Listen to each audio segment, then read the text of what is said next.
High পোলাপাইন, কি অবস্থা? সবাই জয়েন করতে থাকি, কমেন্ট করতে থাকি। মিশুন, আয়শা, আর কে কে? তাড়াতাড়ি জয়েন করো। সাবিহা, আব্দুল্লাহ, সান্তিয়া, রাতুল। রাতুল বলছে বাই, আরে গুড বাই। যাই হোক, সুদীপর, আশারিফা, লিখন, রাতুল, সাকিবুল, পাপলু। আচ্ছা, তারপর কে? হ্যাঁ, পাপলু, ফাহিম। যাক, মানে এখন খুব দ্রুত কমেন্ট আসা শুরু করছে। এখন আমি পড়তে পড়তে নামগুলো চেঞ্জ হয়ে যাচ্ছে, পড়তেও পারছি না। আফরিন, ফাহিম একাই মনে হয় 50 বার বলে বসে আছে।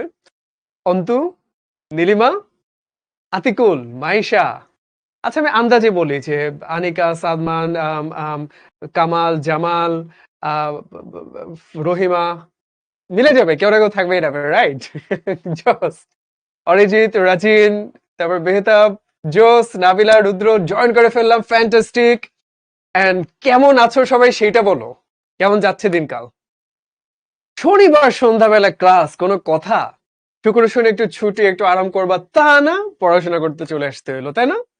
বাট এটাই তো স্পিরিট, যে সবাই ঘুমিয়ে টুমিয়ে থাকবে, তুমি চুপি চুপি ক্লাস করে একদম স্মার্ট হয়ে যাবা, তারপরে ফাটাই ফেলবা। রাইট? ক্লাস 9 থেকে দেখো, 9-এ কজন সিরিয়াস থাকে, তোমরা কিন্তু আছো। That's fantastic. যাক, অনেকে দেখতে পাচ্ছি ভালো। একজন হচ্ছে ঢাবির পাশে 15 লিখা, তার মানে কি? তাই তো, আমার নামের পাশে 15 লিখা, এর মানে হচ্ছে আমি এইচএসসি পরীক্ষা দিই 2015 সালে। তাহলে তুমি চিন্তা করো আমার বয়স কত বেশি। তোমরা এইচএসসি কবে দিবা? মানে আমি লিটারেলি প্রাগৈতিহাসিক যুগের ডাইনোসরের মতো, তাই না? এটা, লুক এট দিস ডাইনোসর, এত বুড়া একটা মানুষ। And here am I teaching you. Right? Tabbir বলছে ভাইয়া English is very easy. Exactly, I believe in that. এটা মাথায় রাখবা। ধরো তুমি যদি বলো যে পিথাগোরাসের থিওরেম কিংবা ক্যালকুলাস কিংবা যেটাই হোক, এটা আমার জন্য কঠিন, তোমার জন্য কঠিন, বিল গেটস এর মেয়ের জন্য কঠিন, সবার জন্য এগুলো কঠিন কিন্তু। আর তুমি যদি ইংলিশ নিয়ে বলো, বিল গেটস এর মেয়ের কাছে তো এটা খুবই সিম্পল, এগুলো পড়া লাগে তার কাছে? পড়াই লাগে না। কিন্তু তোমার কাছে কঠিন, কেন কঠিন? Because of lack of practice. তো আমরা কিন্তু ইংলিশ খুব সহজ করে শিখবো। It's a language. একটা ল্যাঙ্গুয়েজ কিন্তু আরো কষ্ট করে শিখতে হয় না। বাংলা কি তুমি সম্প্রদান কারক, অপাদান কারক, তারপর ধরো যে বিভক্তি, প্রত্যয়, হ্যাঁ, এগুলো পড়ে শিখছো? জীবনেও না। তুমি ছোট বাচ্চা, শুয়ে আছো, বাপ মা বাংলায় কথা বলতেছে, তুমি শুনতেছো, তুমি মা মা গা গা বাবা বলতে বলতে কথা বলে শিখে গেছো, তাই না? English exactly works like that, তুমি বলতে বলতে শিখে যাবা। বাংলাদেশে থেকে যে ছেলেটা বা মেয়েটা দুইটা লাইন মুখ দিয়ে বলতে পারে না, ওরা যখন বিদেশে পাঠায় দেয়, বিদেশে কি করবে? বাজারে গিয়ে কিছু একটা কিনবা, তুমি কি করবা? ছবি এঁকে এঁকে দেখাবা না, বলতে হবে যে give me some banana, give me this, give me that. রাস্তাঘাটে বলতেছো কারোর সাথে কথা বলবা, ভাই কোন দিক দিয়ে? ওই পশ্চিম দিকে 3 হাত দিয়ে এই দিকে একটা টার্ন নিবেন, ইংলিশে কথা বলতেছে। তখন কি হয়? আমরা শুনতে শুনতে, বলতে বলতে, দেখতে দেখতে, পড়তে পড়তে শিখে ফেলি। এটাই কি বলে জানো? খুব সুন্দর একটা শব্দ, এটা সবাই একটু অর্থটা লিখবো যদি পারি। ইমার্শন। এটার মানে কি আমরা জানি? চেষ্টা করি তো, না পারলে কোনো সমস্যা নাই। এইভাবে মানুষজন ইংরেজি বলা শিখে। ইমার্শন শব্দটা আসে ইমার্স থেকে, দেখি কি অর্থটা লিখতে পারে কিনা। কেউ এখন লিখতে পারে নাই না? আমি না বলছি ইংলিশ বই 2 দিন আগে পেয়েছি, জোস, ফ্যান্টাস্টিক। কেউ পারে না? আচ্ছা, পারবে একজন বলছে আমি পারি না, কিচ্ছু পারি না আমি, তাই না? গুড। আবেগ, ও বাবা, তুমি আবেগ দিয়ে শিখে ফেলবে ইংরেজি, তাহলে তো জোস। ইংরেজি প্রেমে পড়তে হবে না?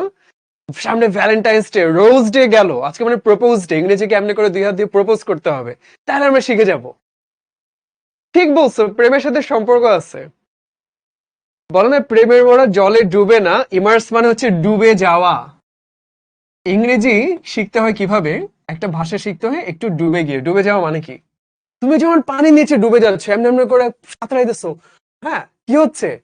সামনে পানি, সাইডে পানি, নিচে পানি, নাকের ভিতরে পানি, কানের ভিতরে পানি। এক্স্যাক্টলি, যখন তুমি বিদেশে যাচ্ছ, তারপরে সবই ইংলিশে। তো তাহলে তোমার ইংরেজি না বলে উপায় নাই, তুমি ইংরেজির ভিতরেই ডুবে আছো। That's the best way to learn a language. এই জন্য আমি সবসময় বলি যে তুমি পরীক্ষায় পাশ করার জন্য ইংরেজি শিখিও না, যে ভাই বলেন তো সামি ভাই, সালমান ভাই, বলেন তো কোনটা কোনটা কমন পড়বে, সাজেশন দেন তো। আমরা অবশ্যই চেষ্টা করবো যেগুলো বেশি বেশি আসে তোমাদেরকে বলার, কিন্তু ভাই নিজে থেকে লিখতে পারতে হবে। এই যে মেসেঞ্জারে যে আমরা চ্যাট করি, আমি সবসময় চেষ্টা করি যে আমার 2-1 জন পরিচিত বন্ধু বান্ধব যেন থাকে, ধরো আজকে সারাদিন এইটা করছে, আমার খুবই মেজাজ খারাপ। আরে ভাই, গাড়ি একটা এমনি মেরে দিচ্ছে, অটো রিক্সা একটা গাড়ি এখান দিয়ে দাগ বসাই দিচ্ছে। I'll try to explain it in English. আরে জানো, ক্লাস 9 এর পোলা পাইনি, এত লাইফলেস। শনিবার সন্ধ্যাবেলা ক্লাস করতে চলে আসে ছেলে মেয়েগুলা, এত সিরিয়াস কেন? এটা আমি তারা ইংরেজিতে বলতেছি অডিও মেসেজে। এই যে দেখো, জিনিসগুলো ইংরেজিতে করতেছো তখন সহজে শিখা হয়। সো আমরা ইংরেজি মজা করে শিখবো, সহজ। আয় হায় ভাই, বললাম সহজ করে শিখবো। কমপ্লেক্স মানে জটিল, আয় হায় হায়। কম্পাউন্ড মানে যৌগিক, সর্বনাশ ভাই। তাইলে আসলে গল্প টল্প করার উপায় নাই, মাফ চাই, ক্ষমাও চাই। হ্যাঁ, আমরা ক্লাস তাহলে অফিসিয়ালি শুরু করি। সবাই সালাম দিয়েছো, ওয়া আলাইকুম আসসালাম। আমি তোমাদের সালাম দিয়ে বরণ করে নিতে চাই। আসসালামু আলাইকুম ওয়া রাহমাতুল্লাহি ওয়া বারাকাতুহু। ডিয়ার স্টুডেন্টস, একটু একটা সিরিয়াস ক্লাস হবে, সো আমরা একটু সিরিয়াস থাকি, গল্প টল্প পরে হবে। আমরা এখন কঠিন কঠিন জিনিসপত্র পড়বো। তো সাধারণত কি হয় জানো, শিখতে প্রত্যেকটা ক্লাসে তোমরা দেখতে পাবে না, ক্যামেরার ওই পাশে অপারেশন টিমের এক্সিকিউটিভ থাকে, তারা কিন্তু এমনি করে মানে মাউস নিয়ে এমনি করে বসে থাকে।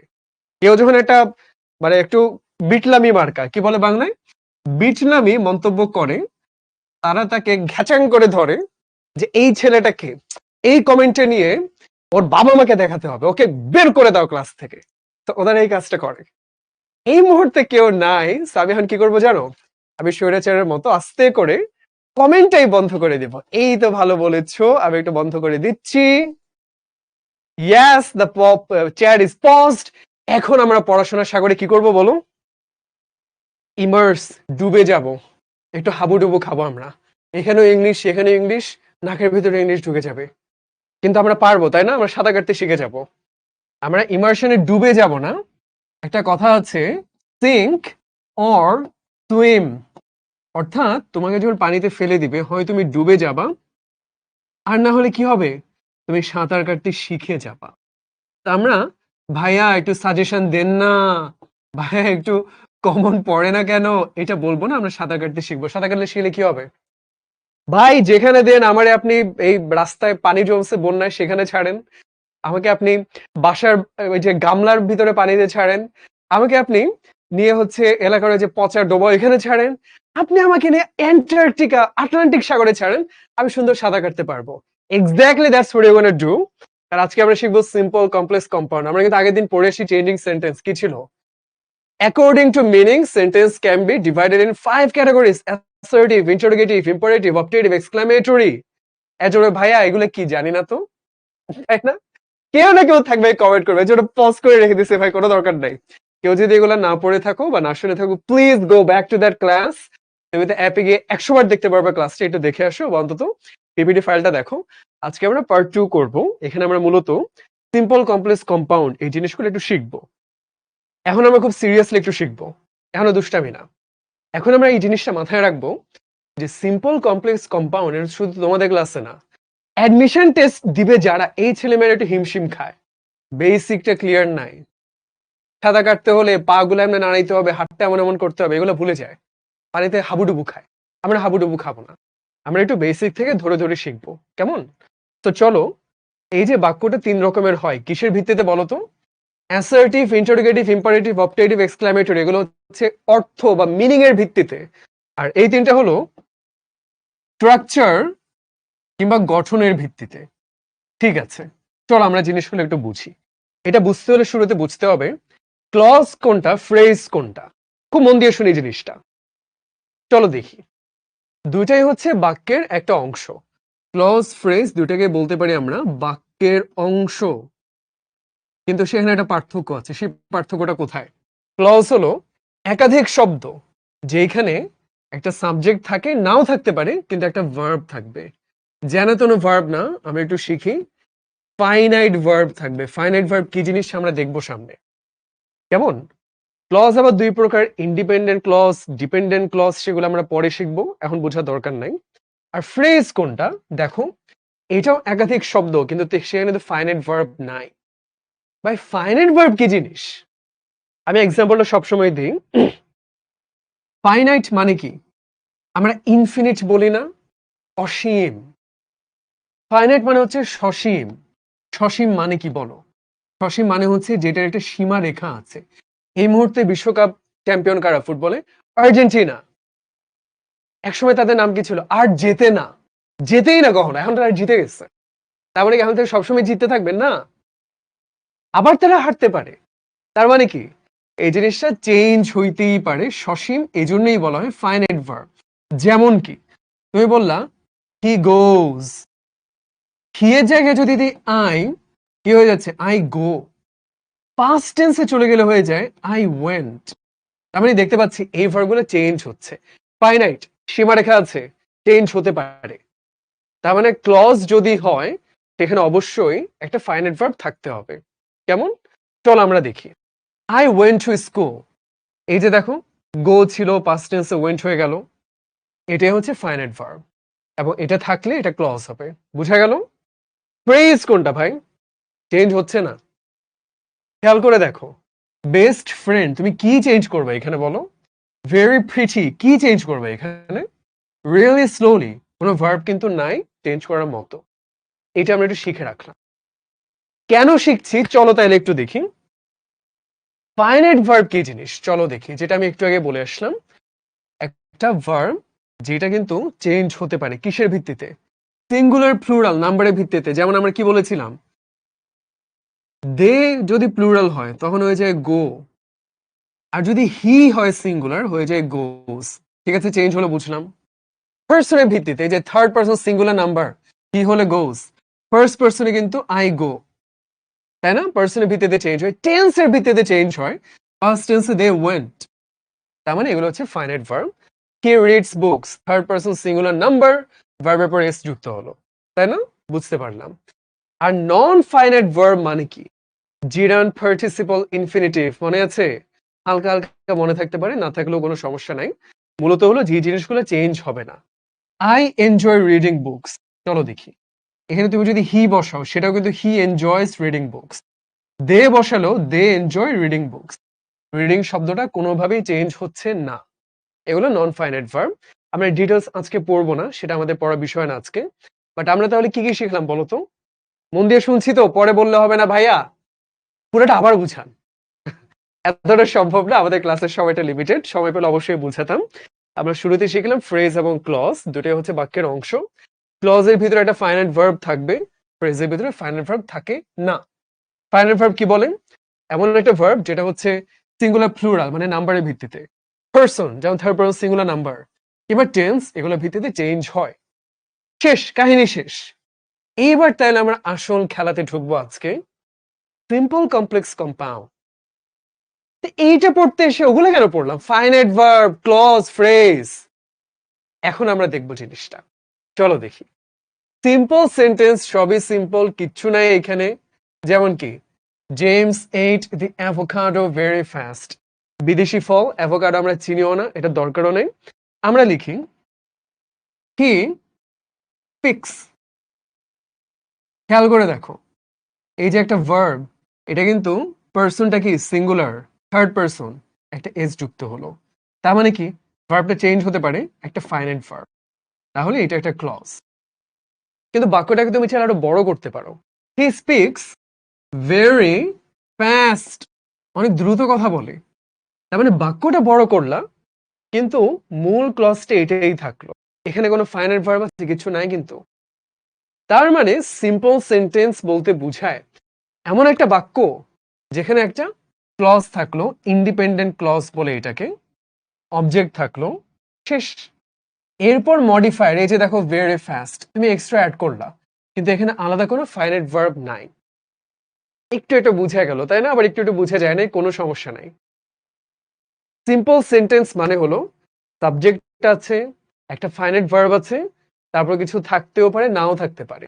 যেমন দেখো হি এইট অ্যাভোক্যাডো, এটাই ছিল মূল বাক্য। এরপর তুমি এক্সট্রা অ্যাড করলে ভেরি ফাস্ট, আরো অনেক কিছু অ্যাড করতে পারো, কোনো সমস্যা নাই। ফাইনাইট ভার্ব কিন্তু একটাই, এইট।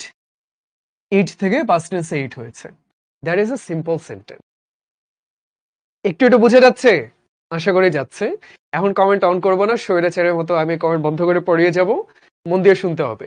প্রশ্ন থাকলে অবশ্যই আমরা কমেন্ট যখন অন করব তখন আমরা প্রশ্ন করব, কেমন? তো চলো এখন আমরা কমপ্লেক্স সেন্টেন্সে যাব। কিন্তু কমপ্লেক্স সেন্টেন্সে যাওয়ার আগে আমাদের আরেকটু বুঝার আছে। আমরা বুঝলাম যে ক্লজ মানে হলো সেখানে একটা ফাইনাইট ভার্ব থাকে। তাহলে ইন্ডিপেন্ডেন্ট ক্লজ মানে কি ভাই? এইটা আবার কি বোঝাচ্ছে? চলো এই জিনিসটা আমরা একটু বুঝি। আমরা এটা দেখেছিলাম বাংলায় যদি পড়ি, একটা বাক্য সার্থক হওয়ার জন্য ৩টা গুণ থাকতে হয়। একটা হচ্ছে আকাঙ্ক্ষা, একটা হচ্ছে যোগ্যতা, একটা হচ্ছে আসক্তি। সেগুলো আমাদের এত না বুঝলেও চলবে। আমরা আকাঙ্ক্ষাটা একটু দেখি। আকাঙ্ক্ষা সুন্দর ইংরেজি কি হতে পারে?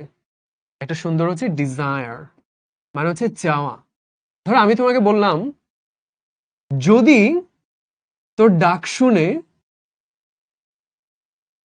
কেউ না আসে, তাই না? কেউ না আসে, ব্যাস, এরপরে কিছু বললাম না। তখন তো মনে হলো যে তো তাইলে কি হবে? তোর ডাক শুনে কেউ না আসে তুই কি করবে? এটা তো বলতেছে না। তোমার কিন্তু বাক্যের বাকি অংশের সময় আকাঙ্ক্ষাটা রয়ে গেল, ডিজায়ারটা থেকে গেল। তার মানে এইটা একটা বাক্য, কিন্তু সে মনের ভাব সম্পূর্ণভাবে প্রকাশ করতে পারে নাই। একটা আকাঙ্ক্ষা রয়ে গেছে যে তাহলে কি হবে? তবে একলা চলো রে, তাই না? তো যদি কেউ না ডাকলে কেউ না আসে তাহলে একাই চলতে থাকো।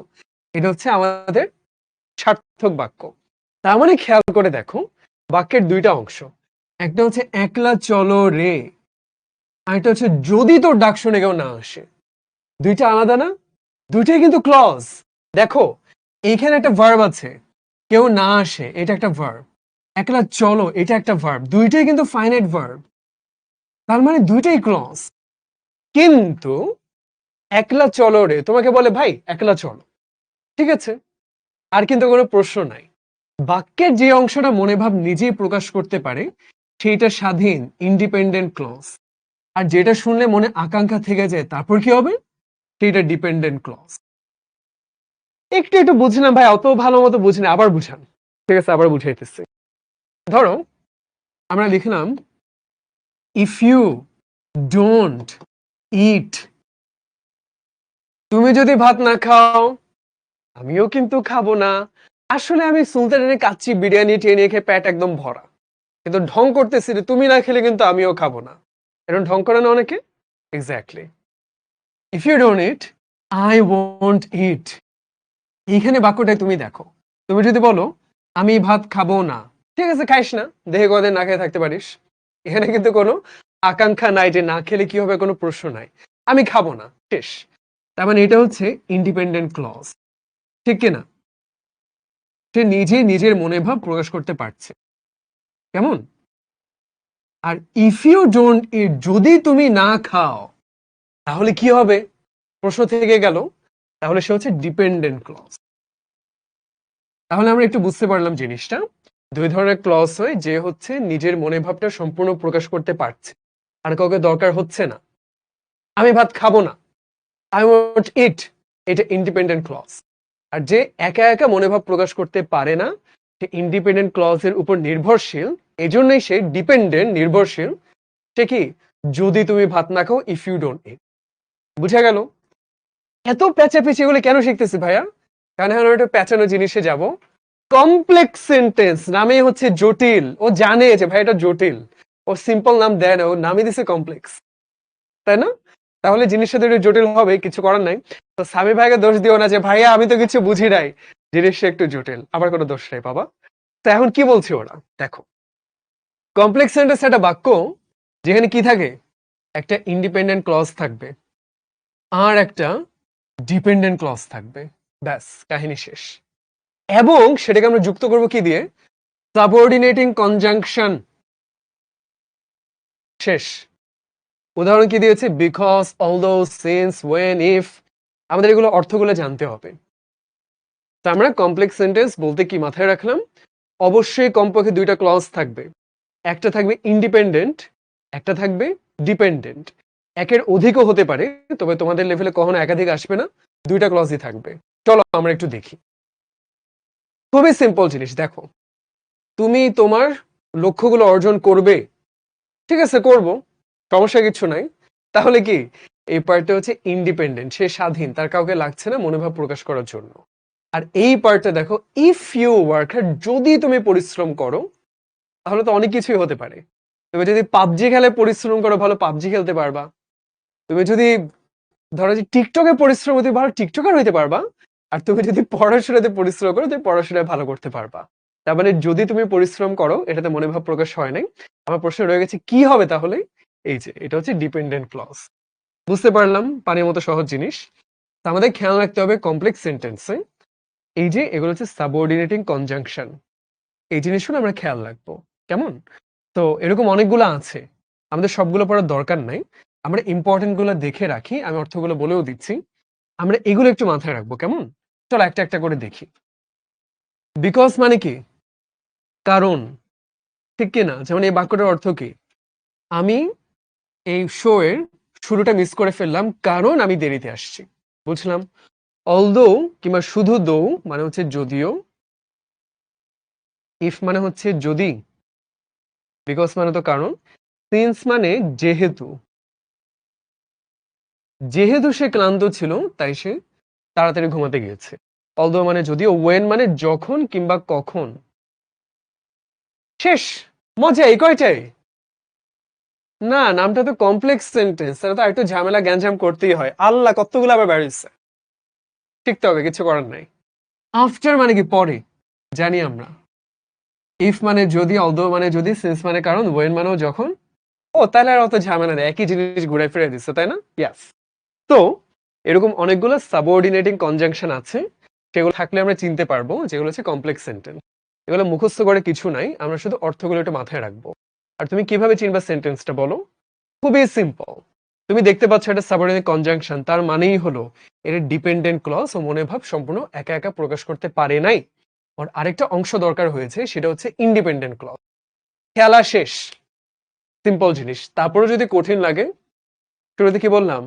It's all about practising. তুমি ইউটিউবে টিউটোরিয়াল দেখে সাঁতার কাটতে শিখতে পারবা না, একটু পানিতে নামতে হবে, হাবুডুবু খেতে হবে, তারপর শিখবে। আজকে ক্লাসে আমরা ইনশাল্লাহ অনেকগুলো প্র্যাকটিস করবো, সো কোনো চিন্তা নাই, নো চিন্তা, no tension, do four thing. আমরা এখন একটু সামনে আগাই, কম্পাউন্ড সেন্টেন্সে যাই। ভাই কম্পাউন্ড মানে কি? কম্পাউন্ড মানে হচ্ছে যৌগিক। আচ্ছা যৌগ কি জিনিস? যৌগ মানে হলো কমপ্লেক্সের মতো জটিলতা নাই যে এ ভাই ইন্ডিপেন্ডেন্ট, এ ভাই ডিপেন্ডেন্ট, এত কিছু ভাল লাগে না। সিম্পল হিসাব, দুইজনে ইন্ডিপেন্ডেন্ট। দুইজন ইন্ডিপেন্ডেন্ট, সেটা কিভাবে কানেক্ট করব? কোঅর্ডিনেটিং কনজাংশন দিয়ে কানেক্ট করব। দেখো, কোঅর্ডিনেটিং কনজাংশন এটা দিয়ে আমরা কম্পাউন্ড সেন্টেন্স কানেক্ট করে থাকি, এবং সাধারণত সবগুলো কম্পাউন্ড সেন্টেন্সে এই কয়টা কনজাংশনই ব্যবহৃত হয়। ফর মানে কি? জন্য। এন্ড মানে এবং। নর মানে কি? কেউই না, তাই না? নাইদার নর। বাট মানে হচ্ছে কিন্তু। অর মানে হচ্ছে অথবা। তো মানে হচ্ছে সুতরাং কিংবা তাই। আর কি আছে বলতো? ইয়েট। ইয়েট এর দুটো অর্থ হতে পারে, একটা হচ্ছে যদিও, অথবা এখনো। যেমন তুমি যদি বলো I haven't become a champion yet, আমি এখনো পর্যন্ত চ্যাম্পিয়ন হতে পারি নাই, তখন ইয়েট মানে এখনো। আবার যদি তুমি বলো আই এম স্টাডিং, না, yet I am tired I am still studying, যদিও আমি অনেক ক্লান্ত তারপরে আমি পড়াশোনা করছি, তাহলে দুটো অর্থে হতে পারে ইয়েট এর। এই যে দেখো ফ্যান বয়েস, এটা আমরা, তোমরা অনেকেই জানো, যারা না জেনে থাকো এখন দেখে রাখলাম, সবসময় কিন্তু কম্পাউন্ড সেন্টেন্স এগুলোই বসে থাকে, সো আমাদের একটু চিনতে পারতে হবে। কেমন? চলো তাইলে আমরা তো ভালো করে বুঝলাম, এবার আমরা একটু, আরে বাবা who is this guy, look at হিম।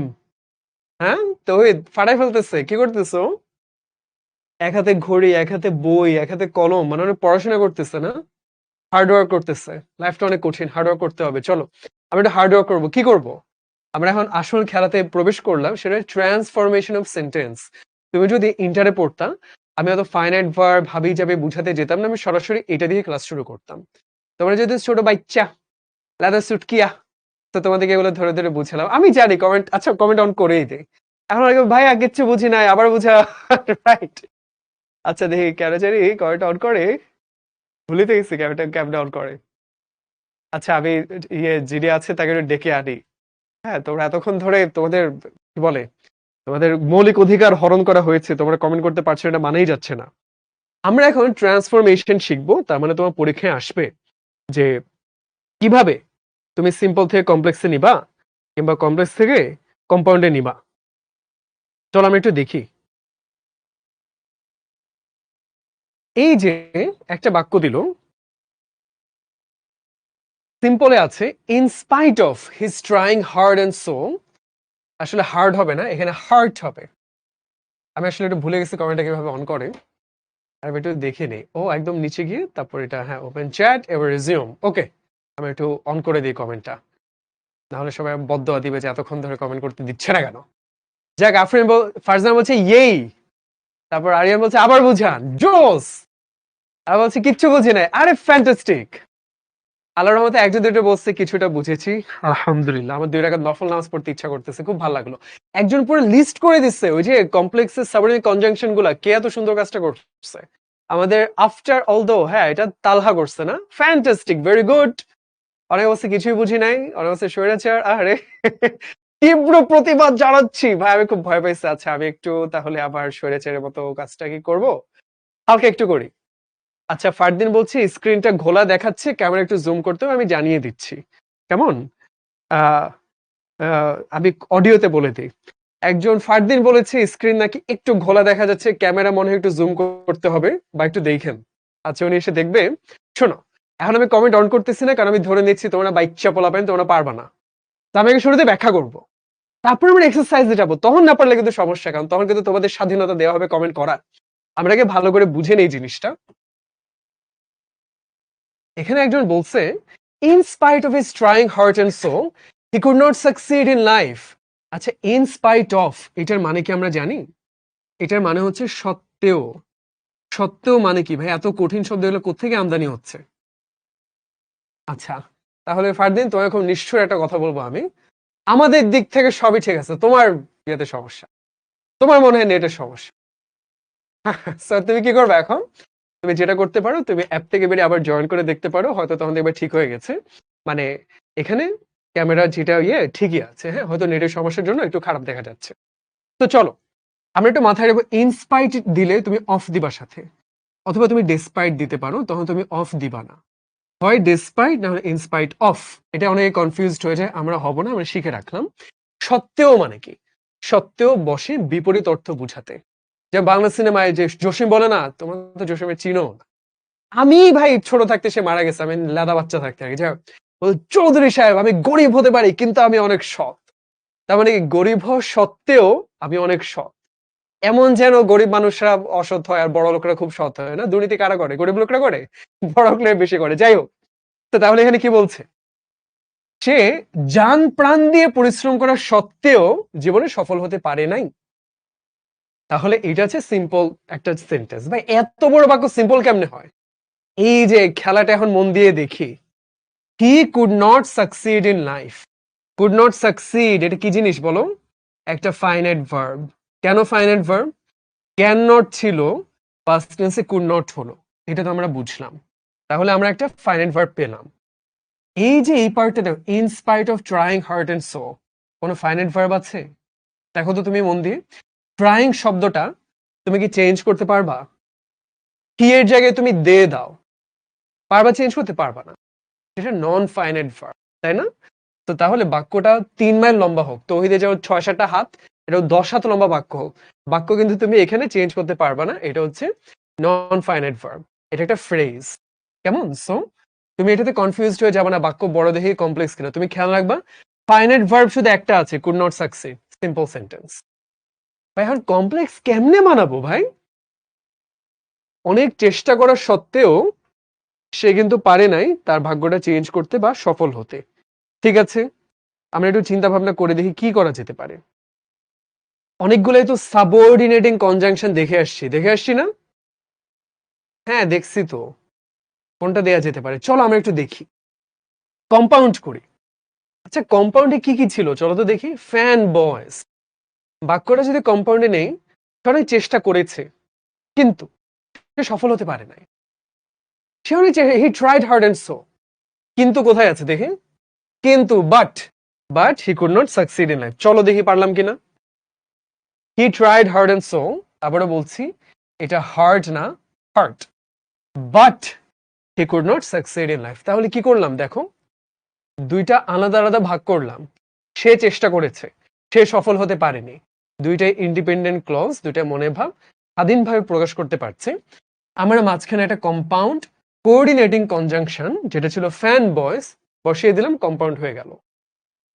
ঠিক আছে, একটু একটু বুঝতে পারলাম, না বুঝতে পারলে কোনো সমস্যা নেই, আরো অনেকগুলো দেখবো। একটা দেখলাম, আর অনেকগুলো হাত তো বাকি আছে, কোনো প্যারা নেই। আচ্ছা, কমপ্লেক্স কেমনে করবো চলো দেখি।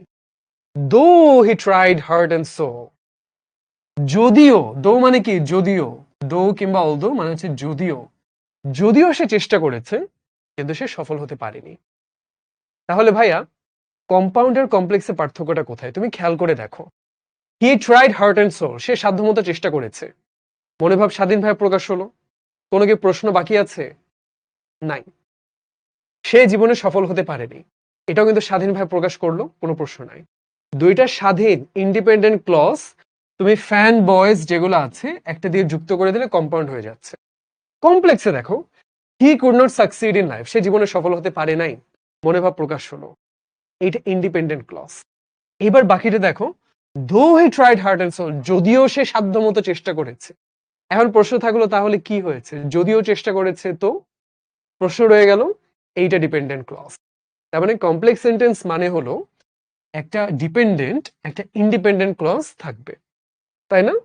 তো তাহলে আমরা হালকা হালকা বুঝতে পারছি এখন জিনিসগুলো, আরো ভালো করে বুঝতে পারবো, আরো একটু এক্সারসাইজ করবো আমরা সামনে। আরে বাবা, হু ইজ দিস পালোয়ান? হ্যাঁ, এত বড় মাসল এমনি করে বেরোইতেছে, নাইস, শাবাশ, খুব ভালো লাগতেছে, খুব হেলদি খাবার দাবার খাচ্ছেন তিনি এখন। By working hard you'll success না ভাই, ইউল সাকসিড ইন লাইফ, তুমি জীবনে সফল হবে পরিশ্রমের মাধ্যমে, যেটা আমরা এনাম ভাইকে দেখতে পাচ্ছি।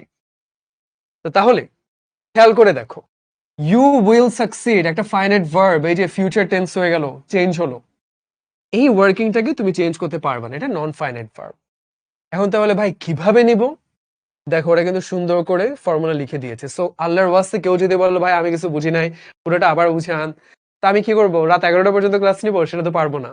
এই জন্য যারা কিছুই বুঝি না তাদের জন্য কি করতে হবে বলো? সুন্দর করে ফর্মুলা সব লিখে দেওয়া আছে। আমরা তখন শুনলাম, যতটুকু বুঝলাম বুঝলাম, না বুঝলেও তুমি আমার মুখের কথাটা শুনে পড়াশোনা এটা পড়বা, দেখবা যে হ্যাঁ এটা তো সিম্পল ছিল।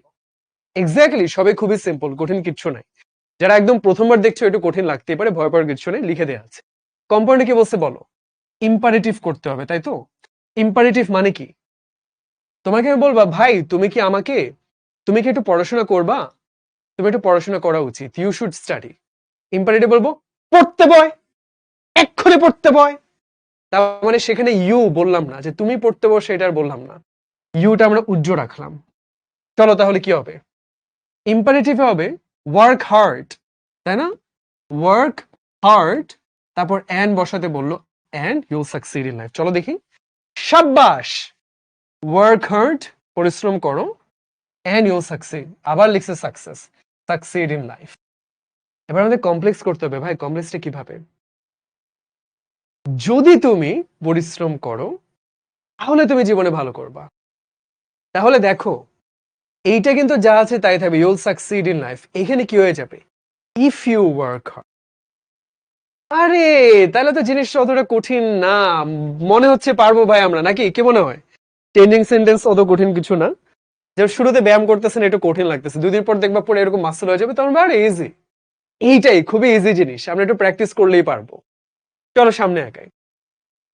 আচ্ছা, এক্সাম্পলটা দেখি কি আছে। The boy is too foolish to understand it, মানে সে বুঝার জন্য অনেক বেশি বোকা। একেবারে একটা হাঁদারাম, একটা রামবোধা, এটা বোঝানো সম্ভব না। বুঝবে না ইংরেজি, এখানে কমেন্ট করবে কি?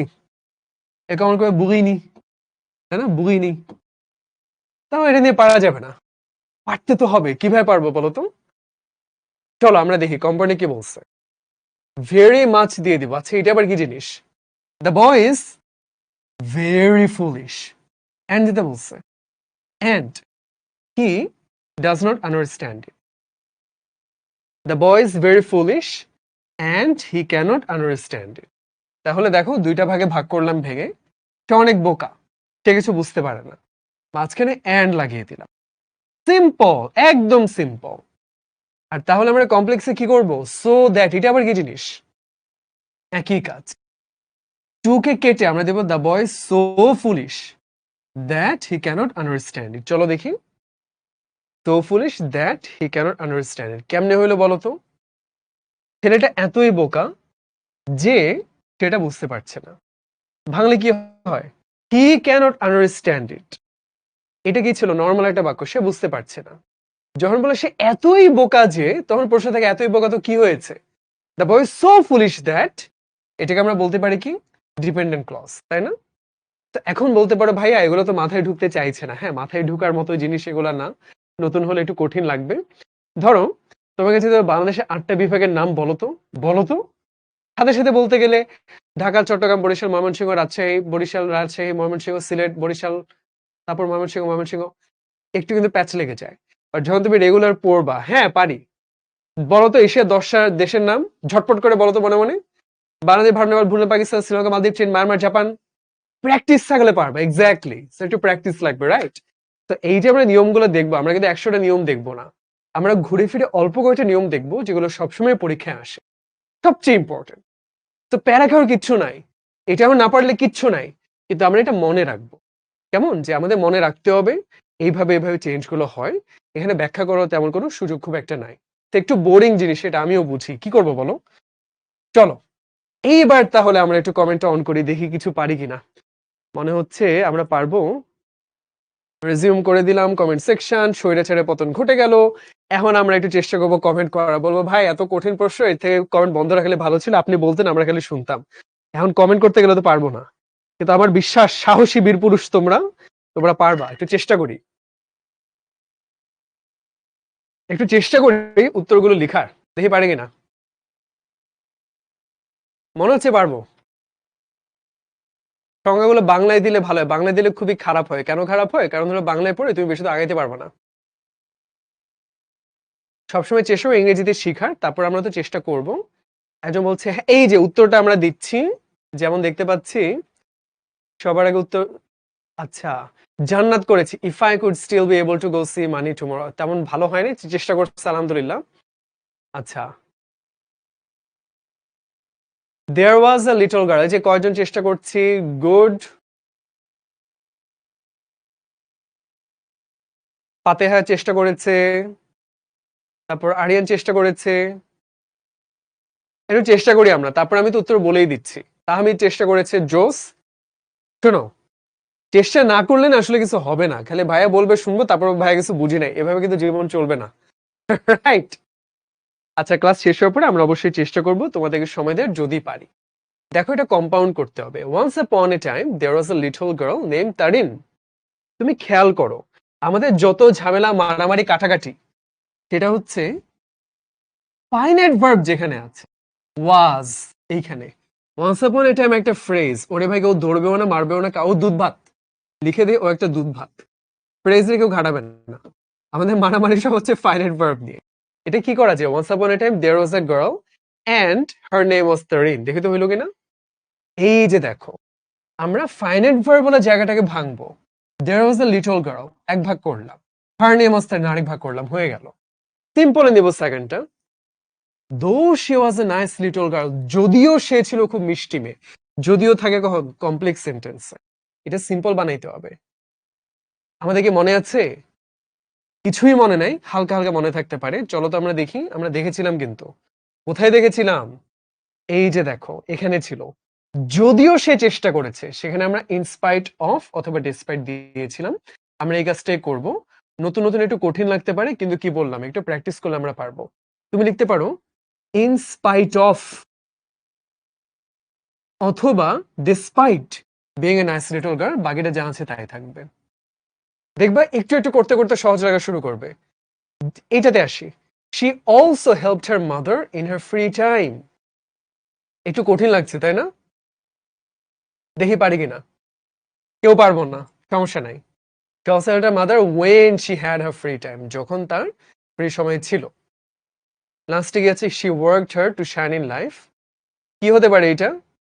শি ওয়ার্কড হার্ড, যেন সে জীবনে শাইন করতে পারে, so that she can shine in life. তো আমরা এখন চেষ্টা করব, 101টা ভুল করব, তারপর আমরা শিখবো। কেমন? এবং যদি না শিখি কোনো প্যারা নেই, যারা বলছে এখনো বুঝতে পারে না কোনো সমস্যা নাই।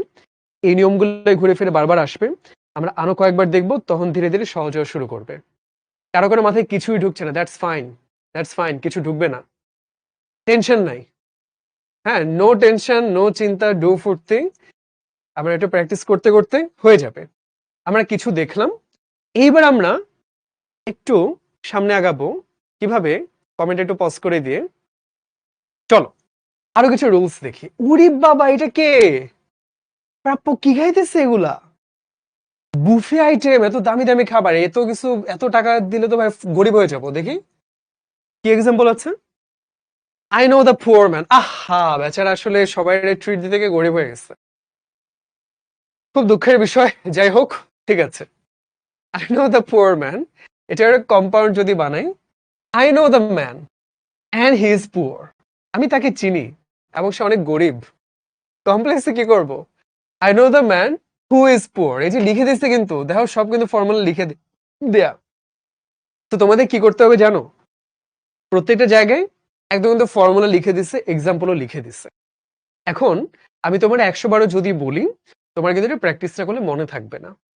এই জন্য যেটা করতে হবে, আমি তো বললাম, তুমি শুনলা, এখন মনে হলো যে ঠিক আছে বুঝলাম, তারপরে নিজে একটু পড়তে হবে। ক্লাসে তুমি শুনলা, আবার ক্লাসে পরে তুমি কালকে একটু বসলা, এই প্রাপ্যের মতো এগুলো একটু মজা মজা খাবার খেতে খেতে একটু দেখলা যে এটা থাকলে এইটা হয়, ওইটা হলে ওইটা হয়। এই যে এখানে লিখে দেওয়া ছিল প্যাটার্নটা, খুব বেশি প্যাটার্ন কেন, 10টা 12টা প্যাটার্ন একটু দেখতে হবে। কেমন? আমরা একই দিন এক এক আইটেম খাই না, এই যে কতগুলো আইটেম আলাদা আলাদা করে খাইতেছি, এই নিয়মগুলো এক এক দিন একভাবে একটু দেখতে হবে। 5-6 বার দেখবা, তখন দেখবা যে ভাই এখন মনে আছে। নাহলে মাগরিবের নামাজ 3 রাকাত, এশার নামাজ 4 রাকাত, মুখস্থ কিছু জিনিস করতে হয়, এটা একটু মুখস্থ করতে হবে। এর ব্যাখ্যা করার খুব বেশি সুযোগ নাই। আমি গরিব মানুষটাকে চিনি, আমি চিনি মানুষটাকে এবং সে গরিব। আমি সেই মানুষটাকে চিনি যে হচ্ছে গরিব। একই জিনিস ঘুরে ফিরে লিখছে, একটু দেখলাম কিভাবে হয়। চলো আর কি আছে। ভাই এটা বডি বিল্ডার পুরো, হ্যাঁ, যে ভাই বাস্তবে এরকমই একদম শক্তিশালী একটা মানুষ। চলো কি আছে। The boy tried hard but he could not win the match. জিমে ভাইরা দেখে কেউ বাচ্চা ছেলে বলবে? হ্যাঁ, আমরা এখানে কি বলতে পারি? আচ্ছা, জিমি ভাই tried hard but could not win the match. আরে না, জিমি ভাই সবখানে জিতে, ওরা তো চ্যাম্পিয়ন। তো এটা কিন্তু কম্পাউন্ডে আছে। এখন কি করব ভাই? কম্পাউন্ড থেকে অন্য স্ট্রাকচার, ঠিক আছে করব, সমস্যা নাই। দেখি কমপ্লেক্সে নেই। দো দ্য বয় ট্রাইড হার্ড, যদিও ছেলেটা কঠিন চেষ্টা করেছে, সে জিততে পারে নাই। সিম্পলি কি করব বলো তো? ডিসপাইট, সিম্পলি কি করব বলো? ডিসপাইট ট্রাইং হার্ড,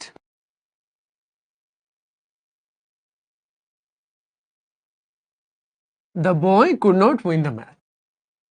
আচ্ছা ভাইয়া, এই জিনিসগুলো তো মনে হয় আগে দেখছিলাম, তাই না? কই দেখছিলাম এইটা? এই যে ডিসপাইট ছিল, দৌ ছিল, এই যে একটু আগে আমরা পড়ে আসছি, সবাই মনে হয় ভুলে খেয়ে বসে আছি, বা যারা মনোযোগী তাদের মনে আছে। এই যে দেখো, খেয়াল করে দেখছো, ডিসপাইট, ইনস্পাইট, এই যে বাট, এই যে দৌ। আরে মজার ব্যাপার তো, এইটাই হলো কাহিনী, যে তোমারে একবার এখান থেকে এদিক করবে, একবার ওই দিক থেকে এদিক করবে, একই জিনিস ঘুরে ফিরে দেখাচ্ছে। মানে একবার তোমার ভাবে সিম্পল থেকে কম্পাউন্ড, আবার কম্পাউন্ড থেকে সিম্পল করো, নিয়মটা কিন্তু আগে থাকবে সব সময়। তার মানে এটাই হচ্ছে মজা, যে তোমার পড়াশোনা অনেক বেশি না, নিয়ম অল্প কয়টা। যেমন কোরআন শরীফের অর্থ শিখতে গেলে মনে হচ্ছে এত শব্দ কিভাবে শিখবো, 414 পৃষ্ঠা, এত বড়। কিন্তু আসলে কোরআন শরীফে 70% শব্দ কিন্তু রিপিট। তুমি যদি শব্দ অল্প কয়টা অর্থ জানো, তুমি অনেকখানি অর্থ সহজেই ধরতে পারবা। তো ইংরেজিও সেরকম, অনেকগুলো নিয়ম আছে এরকম না, নিয়ম অল্প কয়টা, একটু মাথায় রাখতে পারলে দেখবা সেটাই ঘুরে ফিরে বারবার আসবে। তো আমরা কিন্তু আগে ওই নিয়মটা দেখে আসছি, সেই নিয়মটাই সামনে আবারও আসছে, তাই না? তো তাহলে মনে হচ্ছে যে জিমি ভাইয়ের মতো আমরা শক্তিশালী ভাই পারবো ইনশাল্লাহ, যে ভাই সাহস দিচ্ছেন আমাদেরকে। চলো তাহলে আমরা সাহসে বলিয়ান হয়ে আবার একটু চেষ্টা করি, আবার একটু রিজিউম করি। দো ক্রিকেট ইজ এই যে একটু আগে নিয়মটা দেখছে, এখন বললে হবে না কিচ্ছু পারি না। পিপল অফ অল ক্লাসেস, সব শ্রেণীর মানুষ ক্রিকেট খুব পছন্দ করে। আমরা কি পারবো একটু ট্রাই করতে জিমি ভাইয়ের মতো?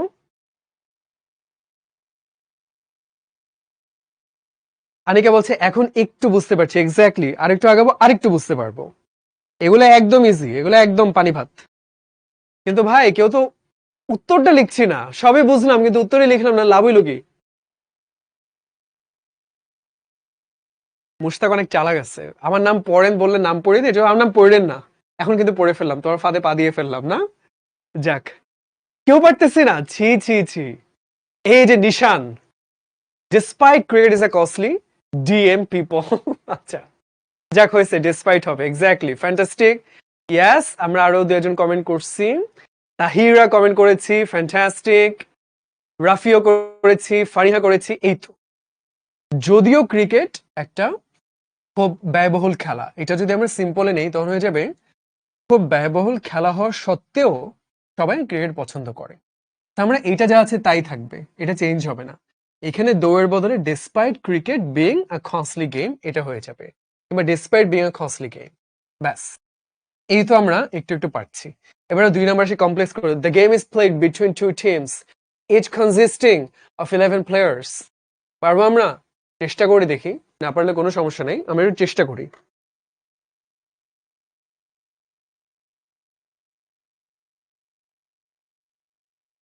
পারবো কিছু?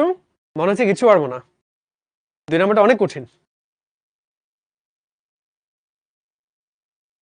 আচ্ছা, 2 জন চেষ্টা, তানভীর বাবা তোমার প্রশ্নটা, পার্সিভ স্পিচ তো এত ক্লাসিফিকেশন করা লাগবে, এত লাগবে না কিছু, মানে এত কঠিন না জিনিসটা।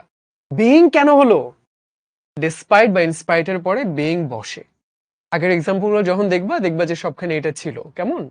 কারণ হইলো, এই যে ইজ, এটা একটা ফাইনাইট ভার্ব না, আমরা তো ফাইনাইট রাখতে পারবো না, এটা নন ফাইনাইট বানিয়ে দিতে হবে, ওই জন্য আমরা বিইং বানিয়ে দিয়েছি। তো এই ক্ষেত্রে কেন হলো সেই প্রশ্নটা করাই যায়, মাগরিবের নামাজ কেন 3 রাকাত, এশার নামাজ কেন 4 রাকাত, ফজরের নামাজ কেন 2 রাকাত। আমরা কেনটায় না গিয়ে কি, এই নিয়মটা, এটা আমরা মাথায় রাখবো, কেমন? কারণ অত ব্যাখ্যা করতে গেলে না আরো জটিল হতে থাকবে। তুমি শুধু মনে রাখবা ইনস্পাইট অফ বিইং এবার ডিসপাইটের পরে বিইং হয়, তাহলে সহজ হবে, নিয়ম তো অত বেশি না। 2 নাম্বারটা কি পারবো আমরা? 2টা টিমের মধ্যে খেলা হয় যেখানে প্রত্যেক টিমে 11 জন খেলা থাকে, যেখানে ইংরেজি কি, যেখানে ইংরেজি ওয়্যার। চলো দেখি, the game is played between two teams, এটা যা আছে ও তাই থাকলো। এই যে এখানে ওয়্যার দিয়ে দিলাম, each team consists of 11 players, খেয়াল করে দেখো, কনসিস্টিং এটা ছিল নন ফাইনাইট ভার্ব, ভেঙে এটাকে একটা ফাইনাইট ভার্ব বানিয়ে দিলাম। যেমন টিমটা ছিল সিঙ্গুলার, তাই একটা এস যুক্ত হয়েছে, এটা ফাইনাইট ভার্ব হলো। এটাই আমাদের কাজ, যে আমাদেরকে যেটা বলবে শুনে যে একটু চেঞ্জ করতে পারতে হবে। 3 নম্বরে আসি, দেয়ার আর 2 umpires who conduct the game, simple করতে হবে। খেয়াল করে দেখো, এইখানে একটা ফাইনাইট ভার্ব আছে, আবার এখানে একটা ফাইনাইট ভার্ব আছে, তাহলে তো ভাই এটা তো একটা কমপ্লেক্স সেন্টেন্স হয়ে গেল। সিম্পল যদি করতে হয় আমরা একটারে নন ফাইনাইট বানাইতে হবে, কোনো ঝামেলা নেই। তুমি উপরের এক্সাম্পলটা দেখো, খেয়াল করে দেখো, এইটা কমপ্লেক্স সেন্টেন্স থেকে সিম্পল কিভাবে করছে। এই পার্ট যা আছে তাই ছিল, এই পার্টে কনসিস্টস করে দিলাম কনসিস্টিং, সিম্পল হয়ে গেল। এখানেও সেটাই করি, কন্ডাক্ট করে দেই কন্ডাক্টিং। চলো তো এবার দেখি, আমি একটা ফাইনাইট ভার্ব নষ্ট করে দিলাম, শুধু একটা ফাইনাইট রাখলাম, উত্তরটা চলো দেখি। 2 আম্পায়ার্স কন্ডাক্ট দ্য গেম, অথবা দেয়ার আর 2 আম্পায়ার্স কন্ডাক্টিং দ্য গেম, এই যে আমরা এইভাবেও লিখতে পারি, দেয়ার আর 2 আম্পায়ার্স কন্ডাক্টিং দ্য গেম। তাহলে এখন তুমি দেখো, ফাইনাইট ভার্ব একটা, এই কন্ডাক্ট ফাইনাইট ভার্বটাকে আমরা কন্ডাক্টিং বানিয়ে দিলাম, এখন কিন্তু সে আর ফাইনাইট ভার্ব থাকলো না, হয়ে গেল সিম্পল সেন্টেন্স। লাস্ট এটা চলো দেখি, Bangladesh is a test playing country developing, এই যে দেখছো, এইটারে ভাঙলেই কিন্তু একটা কম্পাউন্ড সেন্টেন্স হয়ে যাবে। কি করতে পারি বলো, এইটা যা আছে তাই থাকবে, Bangladesh is a developing country and, চলো দেখি কি হতে পারে, অ্যান্ড ইট ইজ ডেভেলপিং, এই যে আমরা প্রেজেন্ট কন্টিনিউয়াস টেন্সে নিয়ে গেলাম। শুধু ডেভেলপিং তাহলে নন ফাইনাইট, ইজ দিয়ে দিলাম, একটা ফাইনাইট ভার্ব হয়ে গেল। কিচ্ছু বুঝি নাই ভাইয়া, জীবনটা অনেক কঠিন, জীবনটা কঠিন কিচ্ছু না। এই যে হালকা হালকা একটু মাথায় মনে হচ্ছে যে পারবো, আরো কয়েকবার দেখলে আমরা পারবো, কোনো সমস্যা নাই। আমরা কিন্তু হোমওয়ার্কও দিব, কেমন? হোমওয়ার্কে তুমি সেগুলো বাসায় বসে একটু প্র্যাকটিস করবা, কিভাবে করবা দেখবা যে আজকে ক্লাসে যে নিয়মগুলো দেখলাম সেগুলাই ঘুরে ফিরে ওইখানে আসছে। তো সেটা করার জন্য হলেও তোমার কিন্তু পিপিটিটা আবার দেখতে হবে, 2বার দেখলে বুঝবা যে আচ্ছা এখন একটু সহজ লাগছে। আচ্ছা, পার্টস অফ স্পিচ কি লাগবে এটা শেখার জন্য? শোনো, তুমি যদি ম্যাথ করতে যাও তাহলে A plus B whole square, A plus B whole cube formula তো সবখানেই লাগে। তো তো পার্টস অফ স্পিচ সেরকম যেটা সবখানেই লাগে। এটা আসলে এখানে লাগে কিনা ওইখানে লাগে কিনা বলে লাভ নেই, সবখানেই লাগবে। কেমন? একজন হচ্ছে এত লাস্টে এসে বলতেছে যে ভাই ফাইনাইট ভার্ব কি জিনিস বুঝি না, তো এখন কি করব বলো? এখন কি আবার শুরু থেকে শুরু করব? একটা টাইম মেশিন এনে চলো আমরা আবার চলে যাই 7টা বাজে, সেটা তো সম্ভব না। তো তাহলে কি করতে হবে? আমরা একটু কষ্ট করে, যারা ক্লাসের শুরুতে ছিলাম না তারা আবার ক্লাসের শুরুটা দেখে নিব অ্যাপে। ঠিক আছে? এই যে অনেকে চেষ্টা করছি জোস, যারা পারি নাই কোনো সমস্যা নাই, দু একবার দেখলে আমরা পারবো। কিন্তু তাদের জন্য তো আর সারাদিন বসে থাকা যাবে না, আমাদের সময় তো সীমিত। আমরা আরেকটু প্যারা দিই, হ্যাঁ, আরেকটু মাথার উপর দিয়ে যাক সবকিছু, হেলিকপ্টারের মতো বন বন করে এই গুলশানের শিখর ক্যাম্পাস ছাদে গেলে বোয়া করে প্লেন চলে যায়। ভাই এগুলো কোথেকে আসতেছে? মাথার উপর দিয়ে যাইতেছে। একটু মাথার উপর দিয়ে যাক, তারপরে দুই একজন পারবো, চলো দেখি। আমরা কিন্তু অনেকবার দেখে আসছি দৌ দিয়ে নিয়মটা ছিল। দৌ মানে হচ্ছে যদিও। আমরা জানি দৌ থাকলে যদি সিম্পল করতে বলে আমরা ডিসপাইট অথবা ইনস্পাইট তারপর আমরা বিইং দিয়ে দিই, ঠিক কিনা? এই যে আমরা কিন্তু এটা জানি, এতক্ষণে মুখস্থ হয়ে গেছে। চেষ্টা করি তো, কি হবে এটা? কি হবে এটা? তাকে বলছে 7:50 কিভাবে বাজলো, আসলে যখন মাথার উপর দিয়ে যায় তখন কিভাবে যে সময়টা চলে যায় বুঝাই যায় না, তাই না? আপনি কোন বোর্ডে পরীক্ষা দিচ্ছেন? এই যে আপাতত স্মার্ট বোর্ডে পরীক্ষা দিচ্ছি। এই যে সারিমা বলছে ডেসপাইট বিং, এটাও লিখছে, তাও ডেসপাইট বানানটা ভুল। এটা তো আমি লিখে দিচ্ছি, একটু পুরোটা লিখি না। বলি তো, নিশান লিখছে, দেখছো নিশান কিন্তু পুরো একদম নিশানা উড়িয়ে যাচ্ছে, তাই না? পতাকা, যে পতাকা বাহিসে ঝান্ডাধারী। দেখি পারি কিনা। ইনস্পাইট অফ, দেখি কে কে করছে। শাহানাজ করেছে, জাকিয়া করেছে, আর কে করেছে? বাকিরা তো মাশাআল্লাহ মনের মাধুরী মিশে যা লিখছে, ওটা আসলে কি যে হয়েছে আমি তো লজ্জা পেয়ে যাচ্ছি পড়তে গিয়ে। মাহমুদুল লিখছে, মুশফিকা লিখছে। আরে বোকা, এখানে ইফ কেন আসবে? সিম্পল সেন্টেন্স বানাবো আমি। আমি ডেসপাইট বিইং করে দেই। ডেসপাইট, চলো দেখি। Despite the law to punish terrorist, it is not properly applied. মানে ওইখানে যা আছে ওটা তাই তো, ওটা আমার ধরারই দরকার না, আমি এখানে আর আনবো। কেমন? Despite the law to punish terrorist, এভাবে করা যেতে পারে। এভাবেই করি, আগে ঝামেলা দরকার নাই। আচ্ছা, এবার এইটাতে by applying the law properly we can get rid of it, এটা কমপ্লেক্স কিভাবে করবো? আমরা কি পারবো? মনে হচ্ছে পারবো, চেষ্টা করি। বাক্যটা একটু পড়ো, চিন্তা করো। যথাযথভাবে আইন প্রয়োগের মাধ্যমে আমরা মুক্তি পেতে পারি। কি হবে? যদি আমরা আইনটা যথাযথভাবে প্রয়োগ করি তাহলে আমরা মুক্তি পেতে পারি। ভাই ও যা আছে তা ওরে ধরার দরকার নেই, ও দুধ ভাত। এখানে আমরা যদি নিয়ে আসবো, যদি ইংরেজি ইফ। দেখে তো বাবারা, আমার সোনা বাচ্চারা, দেখে পারে কিনা কি হবে এখানে। ইফ লিখেও দিতেছি, উই, তারপর কি হবে? এত সব লিখে দিতেছি, তারপরে পারতেছি না। একজন কি সুন্দর ইফ অ্যাপ্লাইং লিখে বসে আছে। If the law properly applied লিখছে, তাহমিদ কাছাকাছি গেছে। তানভীর বলছে পার্সিভিসি কি কি পড়বো? সবগুলোই তো পারা উচিত বাবা, মাত্র 8টা আছে, বেসিকটা জানা উচিত না আমাদের? নাউন প্রনাউন অ্যাডজেক্টিভ সেটা তো আমরা পড়াইছি, পড়ি নাই? আচ্ছা সমস্যা নাই, যদি একেবারে না পারি আমরা আবার ছোট বাচ্চাদের জন্য পড়াবো। এই তো এখন পারছি আমরা, এক্স্যাক্টলি। দেখো, যদি আমরা আইনটাকে প্রয়োগ করি, if we apply the law properly we can get rid of it. তার মানে সবসময় আমরা দেখতে পাচ্ছি যে বাক্যের যে অংশটা স্বাধীন আছে ওকে আমরা ঘাটে দিয়ে যাচ্ছি, ও স্বাধীন থাকুক। যে পরাধীন তারে আমরা একটু গুতাগুতি করি। শেষ, কাহিনী শেষ। লাস্ট স্টেটটা আসি, কম্পাউন্ড সেন্টেন্স করতে হবে। We have to create social awareness, আমাদের সচেতনতা তৈরি করতে হবে টু ফাইট এগেইনস্ট করাপশন। খেয়াল করে দেখো, স্বাধীনকে আমাদের সামাজিক সচেতনতা গড়ে তুলতে হবে। এ ভাই স্বাধীন আছে, এরা আমরা ঘাটাঘাটি না করি, ও স্বাধীনভাবে থাকুক, ওখানে একটু ঝামেলা করি। চলো কি করা যেতে পারে বলো? পারবো আমরা? দুই ভাগে ভাগ করব। দেখো, টু ফাইট এটা একটা নন ফাইনাইট, কেন বলো তো? Gerund participle infinitive. এইটার আমরা একটু ভাঙি, ভেঙে একটা ফাইনাইট ভার্ব বানাই।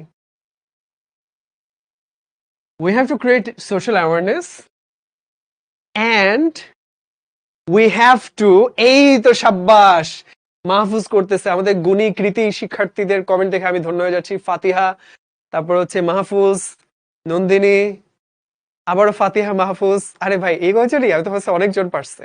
আচ্ছা আয়াতুল্লাহ, আচ্ছা মানে হয়েছে কি হয়নি ওইটা, সুমাইয়া লিখছে, আবারও মাহফুজ, আবারও ফাতিহা। আচ্ছা তার মানে আমি একটু ডিস্কো ডস খেলা বড় কাছে সবাই পারছে, আসলে ঘুরে ফিরে অল্প কয়েকজন। আনিকা, তারপর হচ্ছে আবারও মাহফুজ। এর বাইরে কে আছে? আচ্ছা মোটামুটি আমরা চেষ্টা করতেছি। শোনো, আমরা যে কাজটা করব, এটা যা আছে তাই থাকবে, এটাকে আমরা ভেঙে ফেলবো। এটাকে আমরা একটা ইন্ডিপেন্ডেন্ট ক্লজ বানাই। চলো, এন্ড দিলাম, and we have to fight বা উই মাস্ট ফাইট। এখন দেখো জিনিসটা একটা ফাইনাইট ভার্ব হয়ে গেল। চলো তো দেখি এবার হয় কিনা। চলো দেখি, এইটা যা আছে তাই থাকলো, and we must fight against corruption. খেলা শেষ, সাবাস বাংলাদেশ। রাইট। যারা যারা পারি নাই বুঝি নাই, আমি আবারও বলছি, এটা নিয়ে টেনশনের কিচ্ছু নাই। একদম নতুন জিনিস দেখলে একটু প্যারা লাগবে, এটা খুবই স্বাভাবিক। কিন্তু আমাদের কি শিখলাম আজকে? আমরা এই জিনিসটাই শিখলাম যে আমরা প্রেশার নিব না। আমরা এটা দেখতে পেয়েছি যে ঘুরে ফিরে একই নিয়ম বারবার আসছে। দেখবা দো, ডিসপাইট কিংবা বাই হলে ইফ আসে, এই জিনিস হলে ঘুরে ফিরে আসবে। আমরা যে কাজটা করব, আচ্ছা ক্লাসের শেষ যে হোমওয়ার্ক অবশ্যই একটু পোস্ট করব। এই মুহূর্তে 792 জন, আমি জানি ক্লাস শেষ হতে হতে 30 জন আগে আগে পালায় যাবে। সবসময় এই কাজটা করে, এটা জয়েনও করে দেরিতে, শেষ হওয়ার আগে আস্তে করে পালায়, ব্যাডমিন্টনে র্যাকেট খেলতে চলে যায়। তোদেরও তার ধরে রাখতে পারবো না, কিন্তু তোমরা প্রায় 800 জন আছো, 400টা হোমওয়ার্কে আমরা পেতে পারি না? তো এইটাই যে ক্লাস খালি করলাম শুনলাম মাথার উপর দিয়ে বো করে প্লেন চলে গেলো, এটা আমরা করবো না। প্লেনটাকে ধরতে হবে, হ্যাঁ এমনি করে ধরে ফেলতে হবে, তাই না? দেখি, এই তো এমনি করে থাপ্পড় মেরে ধরে ফেলবো। হোমওয়ার্কটা যখন করব তখন আমরা নিয়মগুলো আবার দেখবো, তারপর না বুঝলে কমেন্ট করবো ভাই কিছু বুঝি নাই, কিন্তু দেখবো তুমি নিজেই বুঝে যাবা। তো তাহলে তো অনেক কিছু বুঝবো নাকি? নাকি একটু প্যারাতেই। এই যে ভাই আল্লাহ, এটা কি ভাই, ডিগ্রি মাথার উপর দিয়ে উঠতেছে ভাই, এটা কি কি ঝামেলা! আয় হায়, কি বলতেছে এগুলো? এগুলো কোত্থেকে আসলো? এগুলো শিখতে হবে। জীবনটা প্যারাময়, একটু শিখে নেই আমরা। খুব বেশি নিয়ম নাই, ছোট্ট করে দেখে রাখি। পজিটিভ, কম্পারেটিভ, সুপারলেটিভ, ভাই এগুলো কি জিনিস? একটা একটা করে কি বেরোতেছে এগুলা? ধরো, বাবা তোমাকে একটা ফোন কিনে দেই। হ্যাঁ মা কিনে দাও, তুমি খুশি, এই ফোনটা অনেক গুড, তুমি একটা গুড বয়, তাই তোমার ফোন কিনে দিয়েছে। আচ্ছা মা, ওর ফোনটা তো আমারটার থেকে আরো ভালো, আমারে তুমি কি কিনে দিলা? তাহলে ওর ফোনটা হয়ে গেল বেটার। তোরে তো যে ফোনে কিনে দিই, তো এসে তোর সাথে তুলনা দেস, তাহলে একটা কাজ করি, তোরা একদম বাজারের সেরা ফোনটা কিনে দিচ্ছি, এইবার আর কোনো কথাই নাই, আমার ফোনটা হলো বেস্ট, তাই না? East or West, I am the best. এটা হলো পজিটিভ, কম্পারেটিভ, সুপারলেটিভ। তার মানে হলো, পজিটিভ মানে ভাই তুমি কারোর সাথে তুলনা নাই, তুমি হ্যাপি। কম্পারেটিভ মানে তুমি কম্পেয়ার, তুলনা করো সবার সাথে, যে ও তো তোর থেকে আরো ভালো। তো তাহলে কি? আর এটা হলো ভাই আমি সবার ভিতরে সেরা, আর কোনো তুলনা লাগবে না, শেষ, খেলা শেষ। চলো দেখি, যেমন কি পজিটিভ টল, লম্বা, এটা আরো লম্বা, সব থেকে লম্বা, তাই না? এই জিনিসটাই আমরা একটু শিখবো, যে এটা আমরা কিভাবে গুড থেকে কি বেটার, বেস্ট। পপুলার, বড় শব্দগুলোর ক্ষেত্রে আমরা ছোট শব্দের ক্ষেত্রে সাধারণত কি করি, এই যে শেষে ইআর এবং ইএসটি গুলো যুক্ত করি। বড় শব্দ হলে কি করি, আলাদা করে মোর, এই যে আবারও ইআর উল্টা করে দিচ্ছে, এসটি, এটা যুক্ত করি। তাহলে আমরা এটা একটু মাথায় রাখবো, সবগুলো মনে থাকবে না, কিন্তু কমন যেগুলো একটু মাথায় রাখবো। কেমন? Positive, comparative, superlative. ঠিক আছে, এটা তো ইজি জিনিস, আপনি যেভাবে বলছেন মাথার উপর দিয়ে যাবে, কিছুই তো, এটা তো পারি আমরা, ইজি। রাইট গাইস, তাহলে চলো একটু প্যারাতে।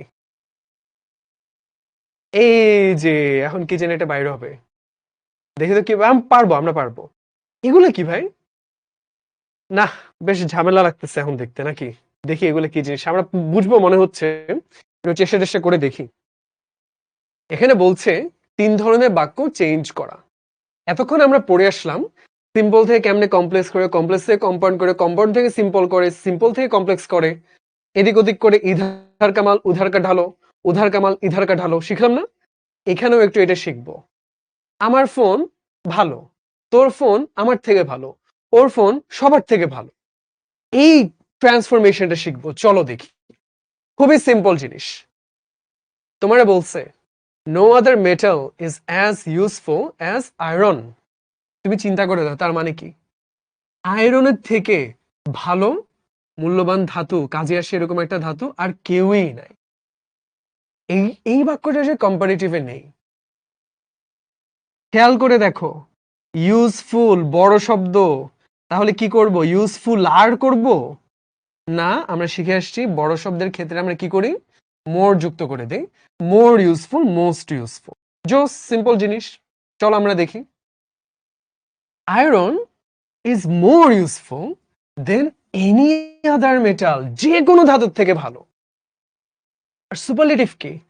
Iron is the most useful of all the metals, সবার ভিতরে শেষে। একটু একটু মনে হয় বুঝলাম ভাইয়া, কিন্তু মাথা তো ঘুরাইতেছে। একটু ট্রাই করি তো তাইলে। চলো আমরা একটু দেখি। তোমাদের একটা বাক্য দিব এখন, দেখি পারি কিনা। CR7 is the best player. এটা কি হিসেবে আছে বলো তো? গুড, বেটার, বেস্ট সুপারলেটিভে আছে, তাই তো? ঠিক আছে, এইটারে আমরা পজিটিভ বানাই। সবাই একটু কমেন্ট করি দেখি। আচ্ছা, CR7 বেস্ট কিনা আমি জানি, ফুটবল দেখি না। কেউ যদি মেসির ফ্যান হও, আমি খুবই হাত জোড়ে ক্ষমা প্রার্থী, তারা সে এখন কথা শুনে দিতে পারো। কিন্তু CR7 তো ওয়ার্ল্ড কাপ জিতে নাই, কথাটা সত্যি। এখন একা একা তো ওয়ার্ল্ড কাপ জিতাও যায় না, সেটাও একটা ঝামেলা। তো আমরা যদি পজিটিভে নেই, অর্থটা একই থাকবে, বেস্টের জায়গায় হয়ে যাবে গুড, তাই তো? আমরা এইমাত্র দেখে আসছি CR7 সেরা খেলোয়াড়, তাহলে কি হবে? CR7 এর মতো গুড খেলোয়াড় কেউই নাই। এই যে নো আদার প্লেয়ার, তার মতো আর কেউই নাই। No other player is as good as CR7। সাব্বাস, এই তো পারছি। তুমি যদি বলো CR7 ইজ গুড, তাহলে কি হইলো? এখন গুড তো যে কেউ গুড। তোমার পাড়ায় যে মানে এনাম ভাই তো ফুটবল খেলে, গুড, এটা বললে হবে না। তোমার অর্থটা ঠিক রাখতে হবে, সে সেরা খেলোয়াড়, তার মতো কোনো খেলোয়াড়ই নাই। No other player is as good as CR7। আচ্ছা, এখন তোমরা মন খারাপ কর না, ভাই আমি মেসির ফ্যান, আমি মানি না, এটা আমি মানতে পারছি না। তাহলে আমরা আরেকটা দেই। Messi is the best. এইটার আমরা একটা কম্পারেটিভ বানাই। কম্পারেটিভ মানে কি? দুইজনের মধ্যে তুলনা, গুড, বেটার, বেস্ট, তাহলে বেটার হয়ে যাবে, তাই তো? দেখি তো একটু পারি কিনা। এখন আশা করি তোমাদের রাগ খুব কমবে, যারা মেসির ভক্ত তারা আমরা বদদোয়া দিবা না। দেখি পারি কিনা। কম্পারেটিভে কি হবে? আরে একজন বলে আমি তো ব্রাজিল, এইটাই তো সমস্যা, সেই ছোটবেলায় ব্রাজিল সাপোর্ট করতাম, এমন কুফা লাগছে তারপর থেকে বিশ্বকাপ জিতে না। কারো বলতে পারে না বড় গেলে ব্রাজিল সাপোর্ট করি। রাইট। আচ্ছা, Messi is better than any other, exactly. Messi সবার সেরা, তার মানে হচ্ছে Messi is better than any other player. এই তো আমরা পারতেছি জিনিসটা, তাই না? দেখো, তাহলে জিনিসগুলো কঠিন কিছুই না, তোমাকে ফর্মুলা এখানে বলেই দিয়েছে। এইভাবে হতে পারে যে আয়রন সবার থেকে ভালো, আয়রনের মতো ভালো কেউই নাই, আয়রন অন্য সবার থেকে ভালো, হয়ে গেল।